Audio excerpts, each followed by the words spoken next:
Hi, everyone. Welcome to ACL Mentorship session.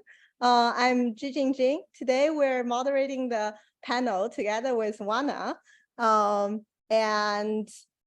We have as our panelists several really cool researchers, and we will let them introduce themselves in the beginning 15 minutes.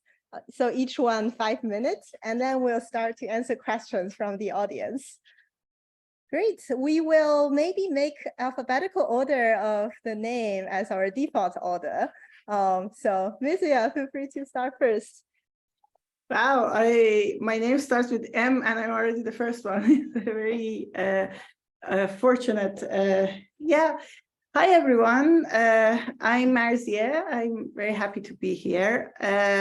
My background is, so I'm originally from Iran. I'm currently living in Amsterdam, Netherlands. It's 7 p.m. here. I did my bachelor and master's in Iran on computer science, AI. And then I came to the Netherlands to study my PhD. So at the University of Amsterdam, I study I was really fascinated with NLP from the beginning, and I wanted to work in this field. And in particular, I picked machine translation, which for me, it's just like really a task that captures language understanding very deeply. And I also I started my PhD at the end of 2014, which was like the time that the deep learning papers were coming in the field of NLP, beginning with machine translation. So it was like really exciting time to start my PhD. A lot was changing, but it was like quite nice experience. And I defended at the beginning of COVID, so it became an online defense, unfortunately. And after that, I joined a company here in Amsterdam, working on a tool for researchers to be able to do question answering and search on machine learning papers and like machine learning resources in general. And very recently, in January this year, I joined the Cohere for AI team. So it's a research lab as part of the Cohere company. And we work exclusively on research in this team, also have a community. I would love to talk about what we do more, but maybe not now. But yeah, let me know if you have any questions. Also as a follow-up to this meeting, if you want to chat about opportunities, because we have a really open community to do research. And I think it's a really cool place to join. That's it. And yeah, I don't know who would be the next one. Do we have the other panelist, or is it me? I guess we'll go with you, and then we can let Oana do a brief introduction as well. Okay. Okay, I'll start then. I'm Sowmya. I work as a researcher at National Research Council Canada, and I live in Ottawa. I've been working with NRC since 2019. So I'm originally from India. I did my bachelor's and master's in India, and then I moved to Germany to do my PhD. I did my PhD completed my PhD in 2015 from University of Tübingen. It's in the southwest part of Germany. And then I moved to the US for a tenure track position in Iowa State University. In a linguistics department. And then after 2.5 years of happily surviving tenure track, I moved to Canada.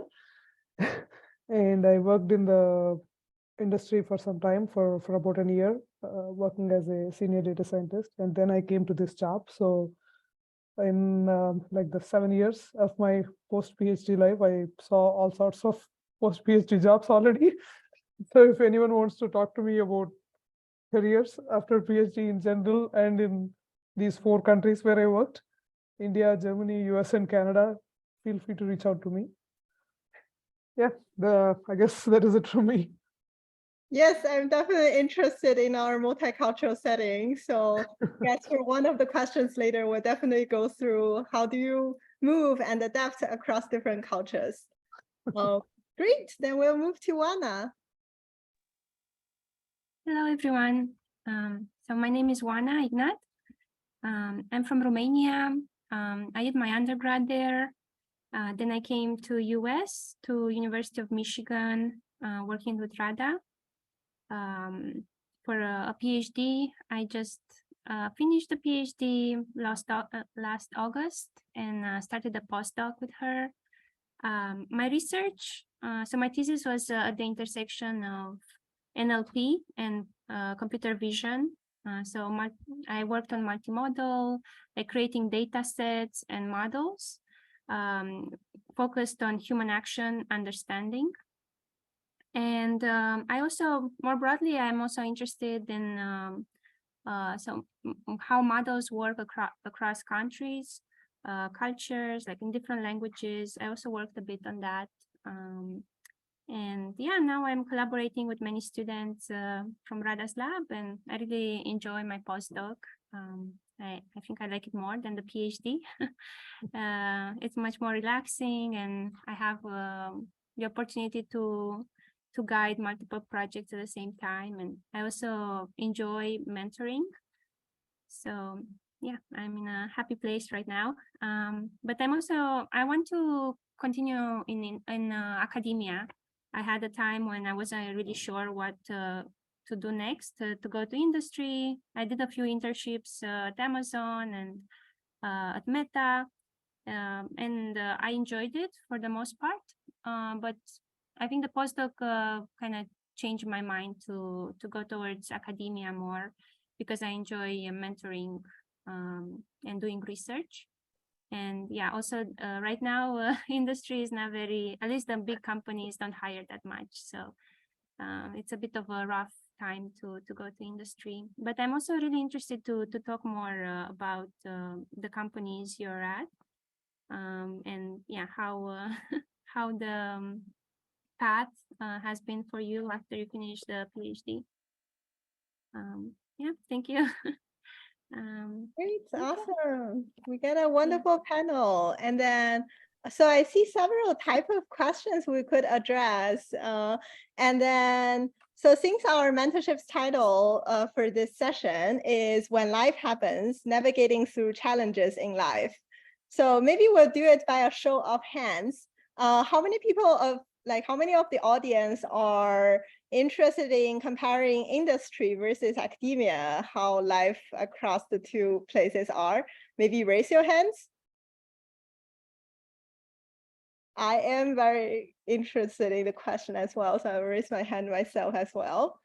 We have 4 hands. And for great, more, just let us know your interest so that we can prioritize the topics. So we got a lot of hands, so we'll definitely put industry versus academia among our topic. Great, nice. And then for those who haven't raised your hands, I'm wondering what type of questions that people are interested in. You can either feel free to type the keyword in the chat, or I will go through 2 more survey questions. The other thing is, how many of you are thinking about life challenges, such as moving across cultures, and also managing both family and PhD or research time? Then raise your hands.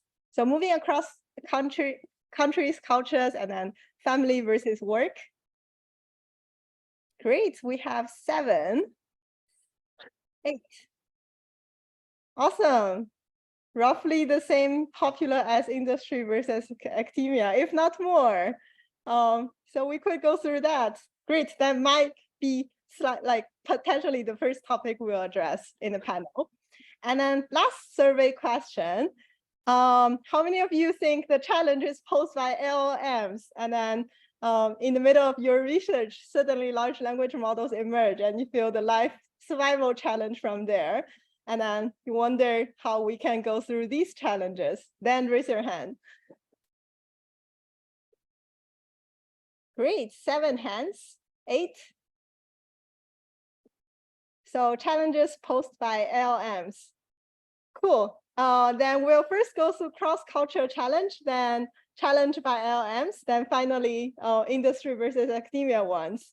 Cool. So maybe also including me, like maybe each of the four of us could share a little bit about like moving across cultures, managing family and research as our first topic.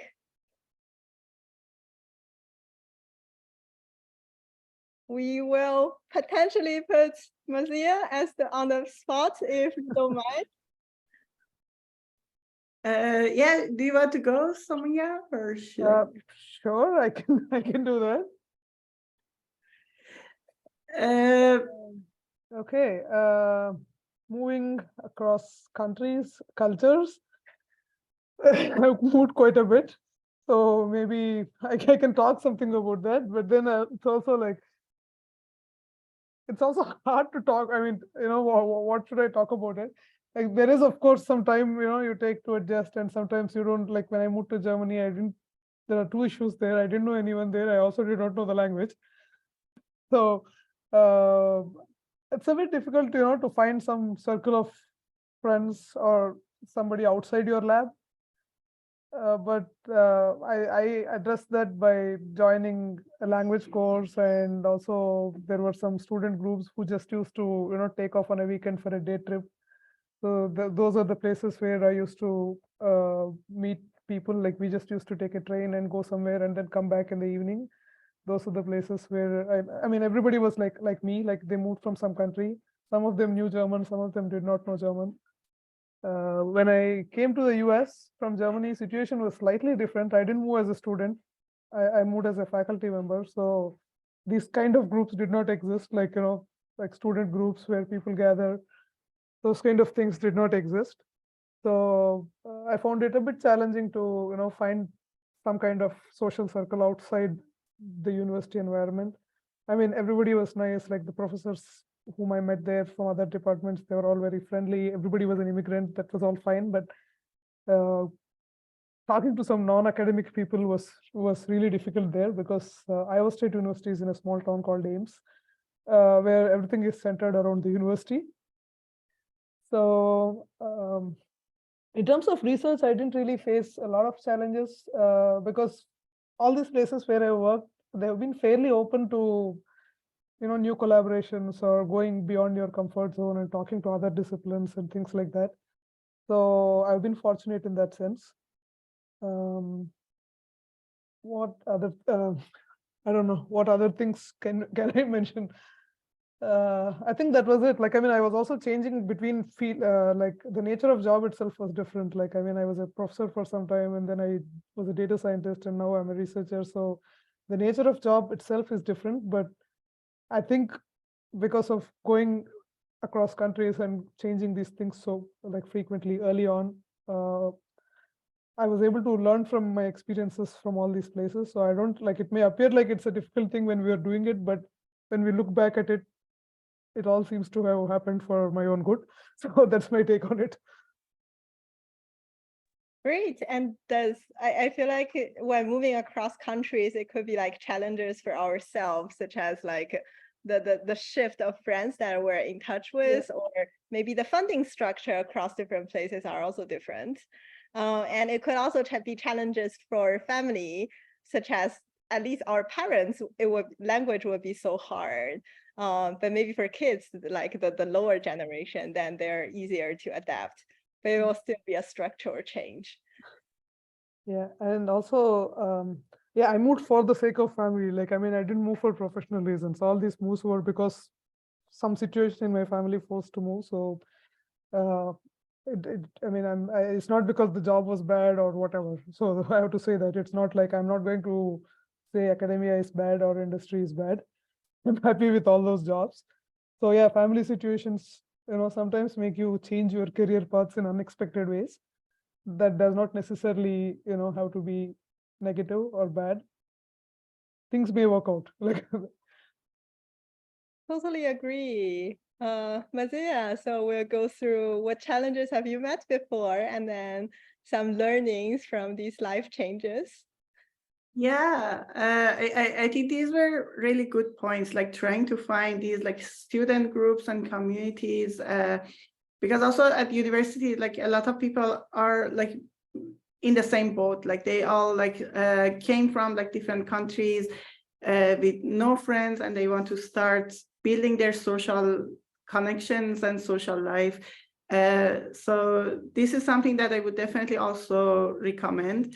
In my particular case, I think it was useful, especially to feel like you, like, I think maybe in the beginning it's harder when you move somewhere, and what might make it easier is finding these like small connections to like your back home. At least for me, it was the case. So it was like really exciting to discover new things, but it was also really helpful to find like maybe like there was like one other person from Iran in our group who already lived there for like a couple of years, and he had some friends, so he introduced me to them. So like having these like small connections to maybe like finding the community from your own country would definitely help in the beginning to to not feel really like maybe homesick.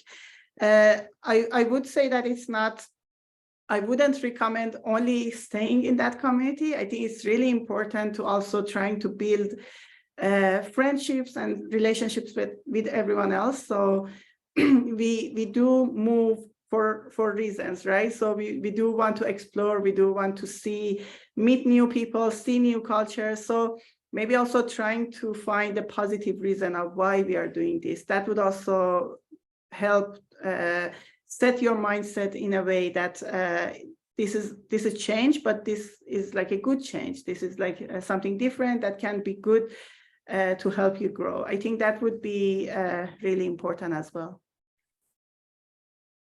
Yeah, I totally agree. And it also seems like all four of us come from different culture circles. I'm sure that the challenges for your unique culture circle to West, or like from A to B, where A can be a lot of places, B can be a lot of places, there will be very diverse experiences. Great, then we'll move to Oana. Sure. So I agree with all the points that you described before. Also about the parents and the family. Right now, my parents are visiting. I just had my graduation ceremony, and they came to US for the first time. So they will actually fly over, like a flight, first time on a plane. So it was a lot of firsts for them, and now I'm really happy to see them here and show them around. So it's very beautiful to get to share this experience with them. But yeah, I try to get home at least once a year. So homesickness is a real thing. So I try to be there for holidays. That really helps me a lot with all this, and also to visit my friends. I have many friends from childhood.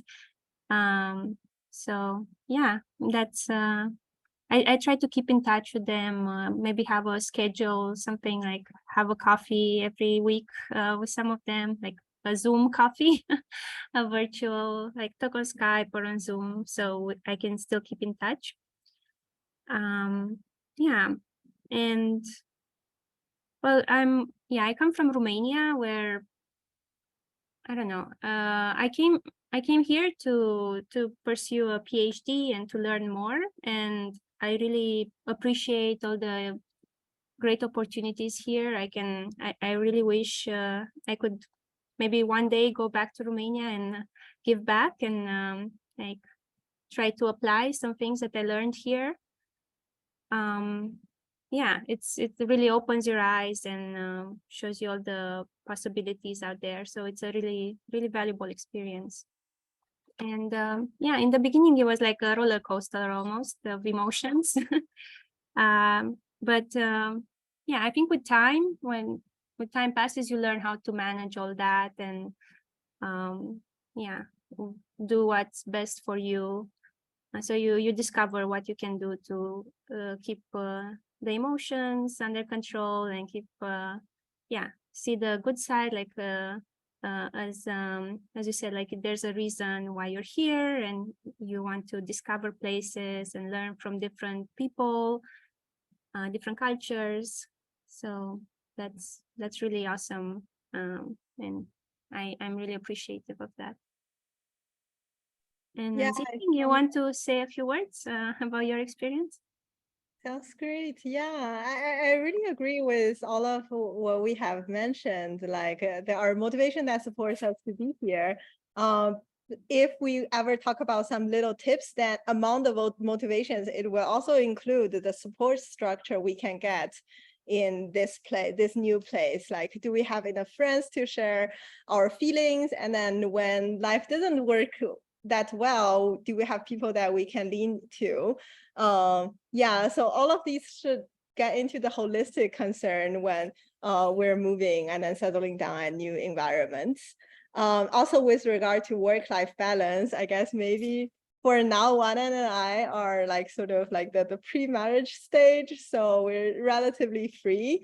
But I would also imagine that once people have a more like grow this relatively like start to grow the family, then it becomes multi-agent optimization problem, which is much harder. So, but also very fun.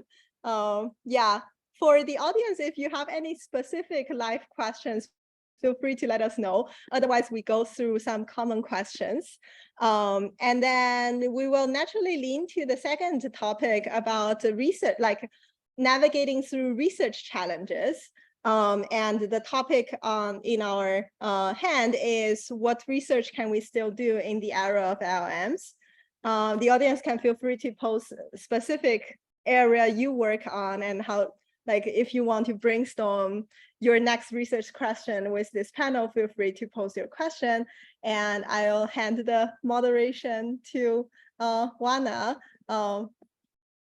But we can, yeah, potentially also like, let's see. So we could let each of the panelists like sort of have some general comments and then we dive into maybe specific areas that we are working on and then what research can we spot and that is not that threatened by LLMs or will be a nice spot to work in.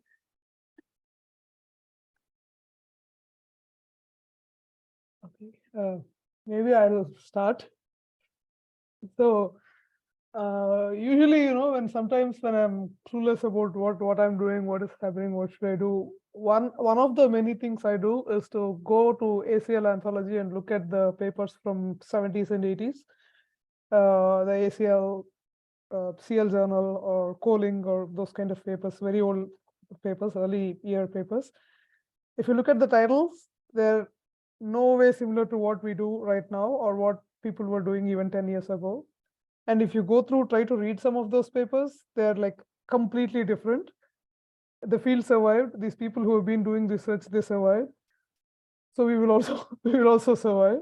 So I mean, it's like things change, right? Like I mean, so my mother worked in a bank, and when I was a child, when I was like in my primary school, they used to do a lot of manual work, like with large ledger books. At some point in mid-90s, they switched to computers. So they all got trained as computer operators, and they started getting full on into computers, and then everything was computerized. So these people, like, I mean, they like she worked until her retirement, and she retired, and now probably the job is not like what she was doing like 5 years ago when she was working, right? So new things. I mean, if nothing new is coming, then what are we supposed to do? Like as researchers, we will also stagnate, and there is nothing to learn, right? Like, I think we don't need to worry so much about these kind of things. I mean, we are like as researchers, we are trained to learn new things, use them somehow, create new things, right? So I graduated in 2015, and Word2Vec paper came in 2013. So it was not like everybody was already into neural networks at that time. And I mean, what do you do? Like over a period of time, you could check out, and if your work demands that you have to adapt, you adapt. So I don't think that is something we need to worry about. As a job seeker, of course, yeah, it is. It may worry you looking at all this media hype, seeing. I mean, if I did not do a project with LLMs, will I find a job? But in reality, like if you attend some of these, like, so I attended a conference on LLMs in production like a month ago. It was a free virtual conference for 1 day. So people, of course, talk a lot about LLMs, a lot about prompting and stuff. But then there is also, again, a lot of discussion on, this kind of thing takes you to build an MVP, to build a first version, minimum viable product. And then you need to think again about, how do you do fine tuning? Where do you collect data? What are the different ways of evaluation? So these are all problems that have always been there, like, I don't know, for 40 years or so, ever since NLP is there. Like, how do you annotate data? How much data do you need? How do you evaluate your models? I think the big picture problems, like big problems that we still talk about when we build NLP products, even in production, they're still the same. So I don't think we need to worry so much if we don't have like direct hands-on experience with, training a large language model ourselves, because that we can't control that. Like, I mean, that requires a lot of resources, and even large universities sometimes don't have those kind of resources, right? So it's not guaranteed that everybody who is somebody worked on LLMs. I mean, there's a lot of media hype that can worry us when we are job seekers, but I think in real world, if you start applying for jobs, there is much more beyond that, in my opinion. Yeah, I couldn't agree more. I think that's really really nicely said. So one, like, maybe anecdotal thing I can talk to you about is something I mentioned earlier. So when I started my PhD, we were the NLP group. There was a computer vision group. They were using neural networks. They were like end of 2014. For a couple of years, ImageNet, it works, it's really great. But for NLP, everyone who have tried, they said, yeah, it's not working for text, language is complicated. And I started my PhD when, like, for machine translation, the way to go was statistical approaches and the statistical machine translation methods. And like at the beginning of my PhD, the first paper came out on just like this, using RNNs, even without attention, in machine translation. And we were thinking with my supervisor, everyone else in the team, is it like the point that, is it gonna really like make the change? And my supervisor was saying, yeah, it's not really working for now. Let's focus on the traditional approaches. So long story short, for the first year of my PhD, whatever I did, year and a half, I had to essentially quit, because in that first year, the 3 papers with the LSTMs and then the attentions came out, and the progress that happened in the statistical machine translation field for 10 years, it happened in a year and a half with neural networks. So we were like, everyone also in our team and supervisors, we were thinking that, wow, this is like translation is solved, now what we can do. But soon you would realize that it's not really the case. There are still a lot of problems. There are still a lot of challenges. And yeah, the speed is fast. So one important thing I think you should try to do and try to learn in your studies, in your research career, is to adapt, to change courses, to be able to learn, like unlearn what you know and learn new things that come out. So not really get like emotionally connected to a particular method or particular even programming language. Or so my PhD started like coding in Lua and then Torch and then PyTorch. It was changing all the time. So it can be scary when a new thing comes that is like really powerful and you think that is like doing really great. But and maybe it's also debatable, like whether it's like AGI or whether it's solved everything or not. But I like personally think that there's a lot that is still not happening. There are still a lot of open questions, and just like trying to find these open questions, trying to adapt to new models, new changes, new methods that come. That's like a skill that you can also later use in your careers. Yeah, like Sowmya said, it's just like it's changing like every year, every 10 years to every 10 years, like the tools that you use, the methods, everything. So I think focusing on that rather than like what is the new shiny thing that everyone is talking about is more important.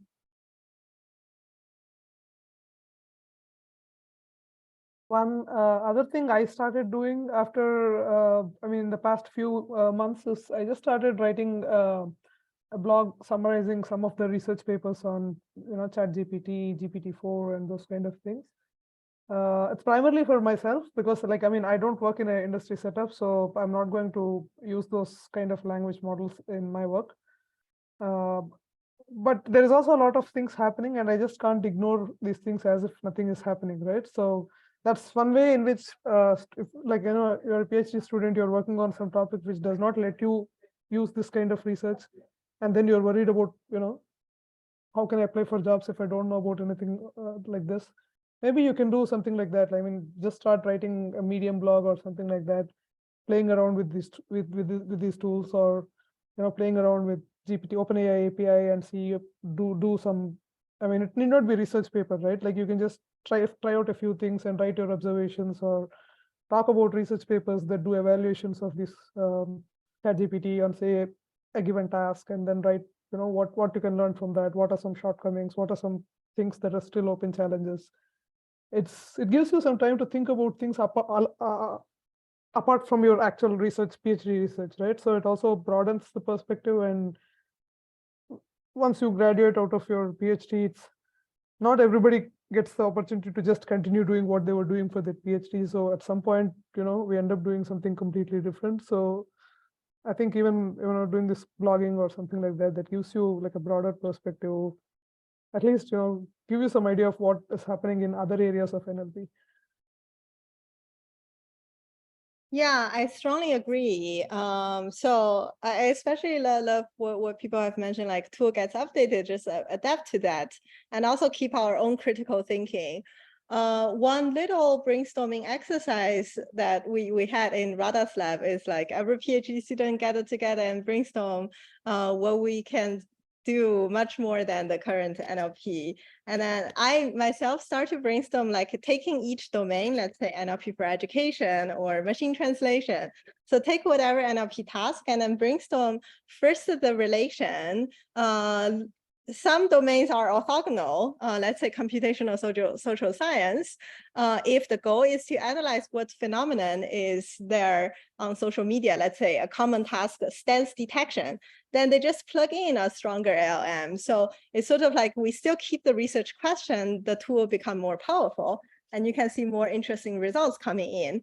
And then there are, so that's one domain. And I also see like maybe NLP for education, NLP healthcare are things like that. It's like upgrade of the tool to V 2.0. And then there are other domains where the relation is more like you can, let's say efficiency, green NLP, or privacy preserved models. Then it's like LM exists there, but we need a layer of safeguard for it, or efficiency booster for that to encourage open source community, let's say if the case for efficient models. Then it means like new domains open up and then more research questions. Other than that, there will also be some domains that will face more challenges, so people will do more thinking, such as reasoning for NLP or knowledge base.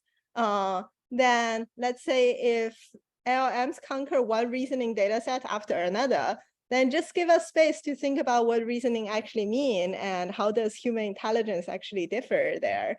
So maybe we need deeper thinking, which is also exciting. Yeah, so this is just a type of brainstorming exercise we could play around with. Great. So I can add to that. Yeah, Zhijing, I also thought about, I want to talk about the same exercise we did in our lab. It was really useful to think, to brainstorm about what you can do in NLP now, apart from large language models. Because yeah, right now there's this hype and it seems that the large language models solve everything, but that's not the case. And if you take the time and really think about it, you can find many areas where there's still a lot of work to do. And yeah, we found a few areas like the ones that Zhijing just mentioned. And also I think a big area is interpretability. Like these language models are very, right, they're very hard to read. Like they don't really provide a paper or some documentation or the training data they use. So there is a lot of questions there, how exactly to use this, or if you can compare your work to like use a large language model as a baseline. I think right now there are many blog posts which say argue to not do that because we don't know exactly how they work. And we don't know the training data they have, so there would not be a fair comparison. So yeah, there is a lot of work to be done, and also on ethics. So learning about what information goes into these models and how to use them properly, how to think of the harmful applications that these language models could have. All these are very important, especially now. So yeah, I think there is a lot of work to be done in at least in these areas. Yeah, maybe one thing I would add to that, I think those are like really good suggestions. And like the fact that these, the more recent ones, at least the language models are such a black box for us. So we don't know, like you said, what was the training data, the model size, like things like that. It actually makes it maybe more important, these fields on like model editing or probing language models. Like we think, okay, this is like a black box, but how we can figure out what's inside them, like what data they were using, what, and like the question of maybe like removing sensitive data from, or like the knowledge that comes from sensitive data from these models. These are all really interesting things that when you don't have control over your data and you just have the model, like there are a whole bunch of new challenges of how to change this model to address issues that come in your data. So I think I think like the consensus is that with new powerful tools and machines, there's going to be like new challenges. So it's just like a matter of trying to find that. And I also want to add that it's even more difficult in like when everyone else is working on like for now, like language models, that you work on something else. But it might even be more important because like the next big thing is not going to be like the continuation of these language models, right? So it's going to be like something else that what you do can contribute to that. So like language models, they have been around, like the n-grams have been around for 30 years. So it's like the concept was not something new, but like someone picking up this concept and getting it to work like this, that was something new that no one else was doing at the time. So also like trying to think interesting things in your niche, like your small field, that can become important and relevant.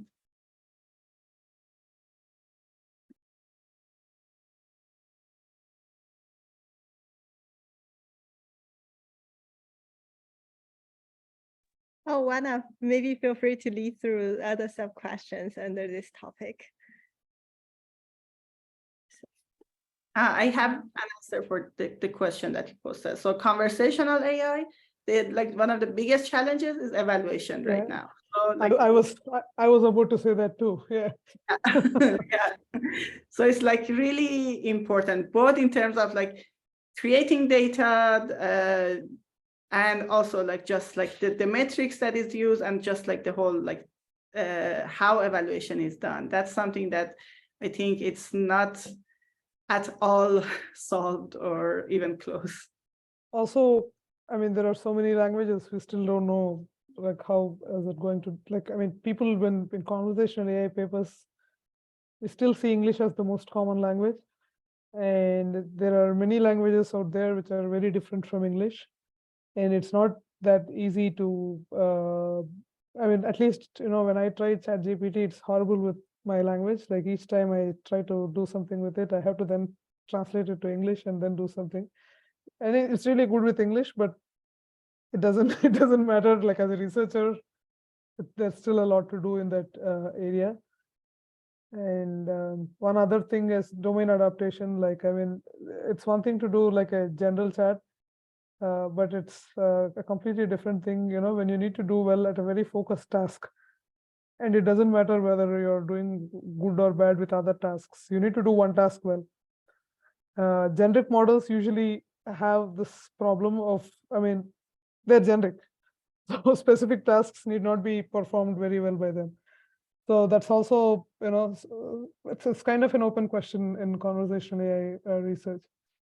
And with the more recent generative models, I think, people are also doing a lot of work on this verifiability of whatever these models give back to us. Like in Bing Chat, you sometimes see, like if you search, if you ask a question, it sometimes gives you some references, but it's not always appropriate. So there was a paper last week, I think a week or two ago, which talks exactly about this, like verifiability in these kind of generative AI systems, which talks about how poorly some of these existing conversational search engines do with references, like whether the references are actually appropriate to what it is showing as an answer and things like that. So I think these are all a lot of, like, nobody knows what is the solution yet.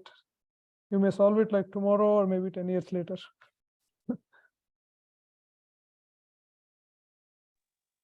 Thank you. Yeah, I think that was, from what I see here, that's the last question on large language models. Maybe, so in the last 15 minutes, maybe we talk about the last question, academia versus industry. That's a large topic. So I don't know, maybe first question would be, how would you compare research in your experience in academia versus industry, or just in industry, or in the places you've been working on?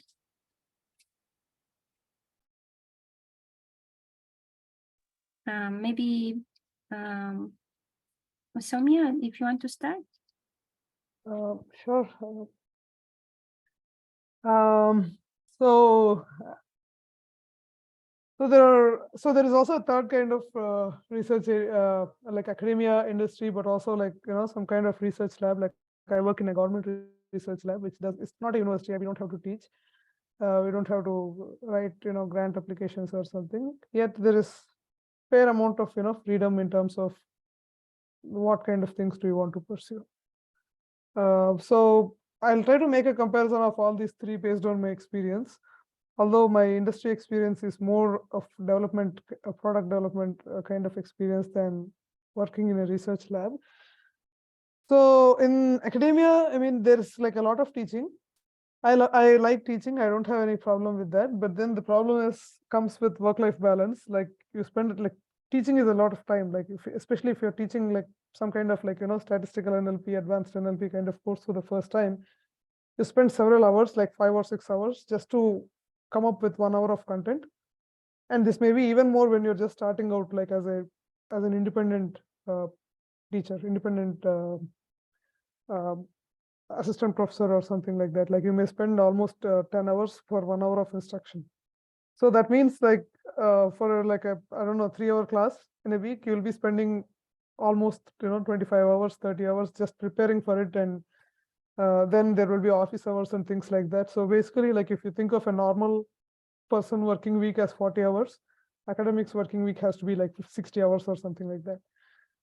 Because you have to also do your own research. It's not just teaching, and you have to mentor students, and you have to write grants and these kind of things. So I think in terms of workload, there is just a lot of things you have to do as an academic.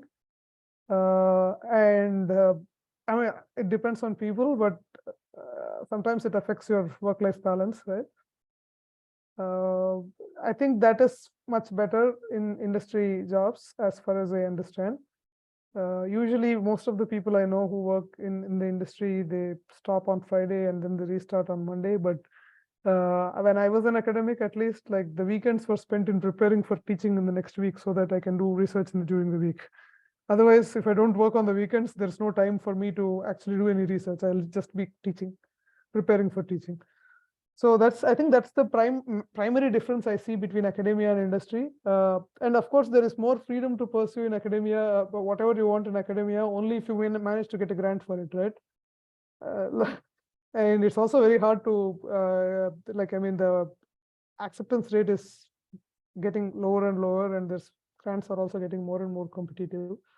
So industry may not be like as bad as it sounds, right? Like, I mean, you don't get to work on whatever you want, of course, but whatever you do has a better chance of getting into something more impactful, which people will end up using, apart from writing a publication or writing, like doing some patent kind of thing. And a lot of people also teach these guest courses at the universities, or there are some online websites like Udemy, Coursera, this kind of things, where you get an opportunity to teach. And there are also a lot of private institutes in many places, like Toronto has a lot of data science institutes, which always look for people with industry experience to come and teach to their students, take some data science courses and stuff. So yeah, I mean, I can go on and on about these things because I changed these jobs in the past few years. But I think it's not like I mean, usually when people talk about these things, there is a tendency to say that academia is an ideal job, but then with constraints, like people don't talk to you about like these grants that you may never get, or this teaching that may just overwhelm you, work-life balance that may not exist, and things like that. So there's always there are always good and bad things to each. It's not like one thing is bad or one thing is good. So yeah, I mean, I don't know. I think I can go on and on, but I want to stop. Sorry, maybe one little comment, since we're close to the end, we could also, also given the question that's being asked in the chat, it could be that people are interested in what the connection between research topic and industry versus academia choice. Maybe certain topic is hard to doing one of them. And also that there's this topic brought on open source LLMs. Yeah, but whatever is good to discuss.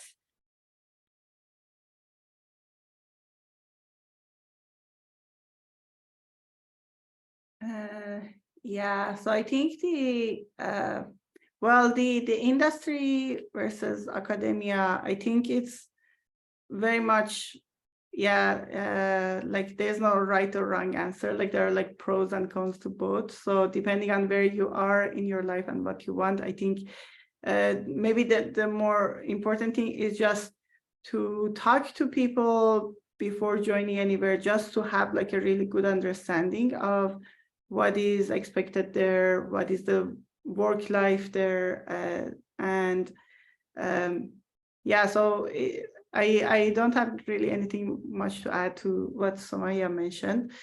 But about the open source LLMs, I think I understand how like it should feel like like models are getting bigger and bigger, and you need more computational power to do anything with them. But maybe if like going back to something brought up earlier, if you find like pieces of problems that are also like manageable with your resources, I know it might not seem easy, but they definitely exist. So like just like taking these language models, like training them is really expensive. All of these big companies are spending a lot of everything to train them, but it has been shown that you can fine-tune them, you can improve them with small amount of data or small iterations, relatively small. So there's like, even with these like huge powerful models, like how the reinforcement learning from human feedback, like with very few examples, you can actually improve them. Like there's still innovation that you can have on top of them that doesn't require huge amount of GPUs and processing. So maybe like trying to find these types of research questions and focus on that rather than like just like, okay, trading the next 100 billion model, that would be more seem like more doable with the budget that you have.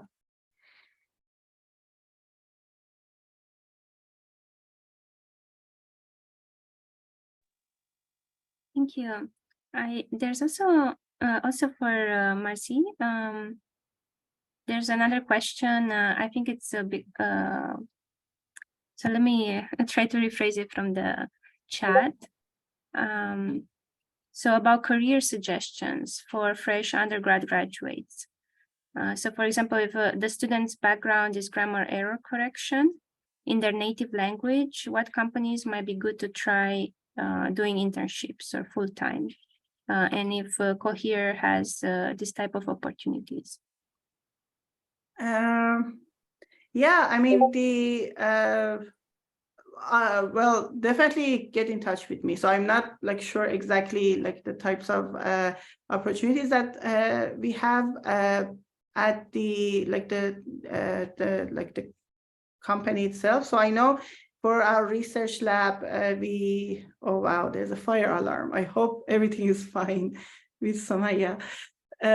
So currently our research lab is we don't have any positions, but in a few months we will. But at Cohere, I'm sure there's some opportunities. But in terms of just like the types of careers to look for, I think, yeah, maybe this is also very specific, right? Grammar error correction in their native language. So depending on your background, your skills, it might be something relevant there or not. But yeah, one thing I would recommend is just like try to reach out as much as you can, essentially. So it's very much a matter of like finding a good fit is really like a two-way street of like you want to find something that fits you, and also like the company is looking for something that fits its position. So whenever you have any rejections, it doesn't mean that you're not good. It's just like a matter of not being a good fit, and trying to find that like good fit is important. But yeah, so in terms of opportunities, you can find me online and send me a message, and I can connect you to relevant people and see if there's anything that matches your skills and backgrounds. Thank you. Thank you so much, Marzieh. I think I'm also gonna contact you. I'm really curious about this research company. Yeah, I think it's really, at least for me, it was very easy just to focus on the big companies that do AI, and it's hard to know about other companies. And yeah, knowing that usually smaller companies don't focus on research, so that's maybe why I didn't look in depth. But yeah, now I know your company Cohere really does AI, is focusing on AI, and seems pretty inclusive. So I really appreciate that. So I'm gonna ask you more about it. Yeah, definitely. And I think it's like you said, like there are like these like a couple of big names, but there are also like a lot of very relatively smaller companies that are doing very interesting things. So just if you are in general also at the time in your career path that you look for opportunities, don't really limit yourself. And I think also like with these language models, we saw recently that maybe like these big companies with very like complicated ecosystem, let's say, they might not be like able to move as fast, and actually joining like smaller companies might be better. But it can be like individual's preference. So but for like from my point of view, like what we do at Cohere is really exciting, and I would also love to chat with anyone who wants to know more and potentially get involved with the research that we do there. Sure, definitely. I'm gonna email you, and maybe we set a time to talk Okay, thank you so much. Yeah, I think we're towards the end. So again, thank you so much for the speakers. Yeah, I hope Sowmya is okay. She's not here, but yeah, I also thank her. And Marzieh. Is that we might do a birds of a feather session, maybe both physically and virtually. So anyone interested, feel free to meet each other in person. Yeah, yeah. And thanks a lot, Oana, for moderating. Really nice all-women panel session. Thank you so much, Zhijing. It was my first moderation experience. Thank you. Great. Bye all. See you. Thank Bye-bye. you.